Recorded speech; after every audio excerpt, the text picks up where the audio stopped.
we need to head international because, of course, we look around what's going on elsewhere in the world. And so I'm delighted to be joined now from Paris live, the Times' Paris correspondent, David Chazan, to give us the latest update of what on earth is going on in Paris. David, a very good morning or good afternoon to you. Thanks for being with us. What's the latest in this shocking few days in France? Good morning, Richard. Well, the latest is we've had a fifth night of rioting last night, and while the violence and the looting and the vandalism seemed to be less intense than it was in previous nights, nevertheless, there were some fairly troubling incidents. In one case, the home of a mayor in a suburb south of Paris was attacked, and rioters attempted to ram a burning car into his house, and it didn't actually touch the house. It set alight his car, which was parked in front. His wife and his two children, aged 5 and 7, were asleep inside at the time. They fled into the garden. The mayor himself wasn't there because he was at the town hall sort of trying to coordinate measures to stop the rioting. And as his family were in the garden, rioters threw fireworks at them. His wife fell and injured her leg. She's in hospital. So, very nasty incident. In the southern city of Nîmes, a police officer was hit by a bullet. He was luckily wearing a flak jacket, so he escaped injury, and there were pitched battles in Marseille.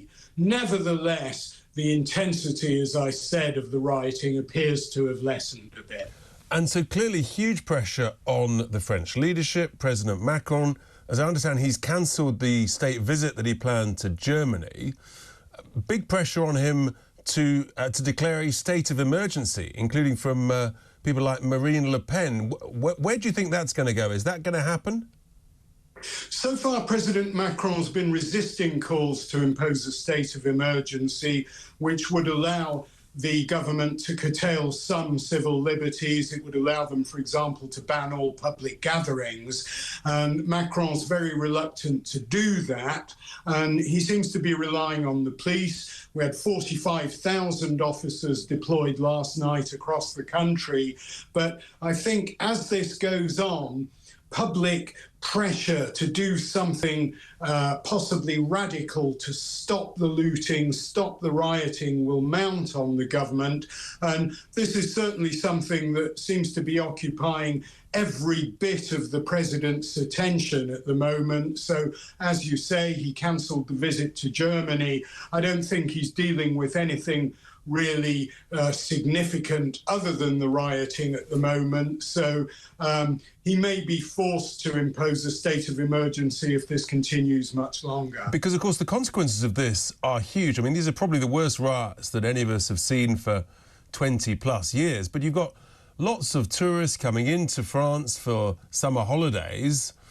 Here we are just at the beginning of July. I mean, I know people who've changed their summer holidays already, who were going to France, who've now shifted different countries already. So the ongoing economic consequences are massive as well. Oh, they certainly are massive. I mean, France is a country that gets more foreign tourists than any other in the world. It's absolutely crucial for the economy. As you say, we're going into the holiday season. The Foreign Office has issued a warning. It hasn't told people not to come to France, but it said, be careful, monitor what's going on, and be careful where you go. And other governments have given similar alerts. This is very reminiscent of riots 18 years ago in France, which were caused by a similar event. And they went on, as I say, for 3 weeks. It was 10 days before the then Conservative government of Jacques Chirac imposed a state of emergency. But afterwards, France dusted itself off and pretty much carried on the way it had before. So there is a bit of a sense of déjà vu here. Yes. But there's also a feeling that this is France's George Floyd moment, and some people are comparing it to the Tottenham riots in 2011 in London. It feels worse than that. Just messages come through to me whilst you've been talking, David, that some 70% of French people in a poll want Macron to bring in the army to restore law and order.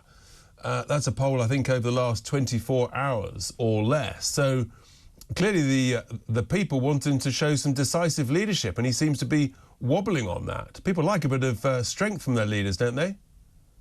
Yeah, I mean, it's certainly true that the longer the rioting goes on, then the more support Marine Le Pen and other right-wing figures are likely to gain, because people are going to look at President Macron, fine, he's depending on the police and the gendarmerie. Now, the gendarmerie, as opposed to the normal police, are officially part of the army. So you could argue that you already have soldiers on the streets, and they seem to have had more success with stemming trouble quickly after it began last night. So I think the decisive thing is going to be what happens tonight, tomorrow, and this week. And President Macron is going to be chairing another crisis meeting with key ministers at the Elysee Palace tonight.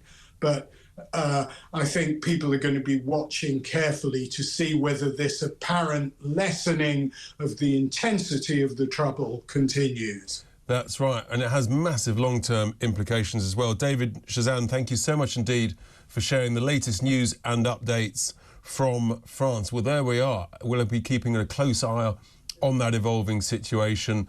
And you've got the short-term issue, but then you've got why actually is there so much pent-up anxiety, ill-feeling amongst many of people in what they call les banlieues, the suburbs. There's been so much immigration into France and so little integration, and that is a key question mark. Big long-term implications, and we all absolutely condemn any form of violence. But if politicians, if they allow immigration to run out of control and not to be properly absorbed into culture so that it works together for the betterment, then you can end up in a very bad place, and that is where France has ended up. So there are huge long-term consequences and implications as well.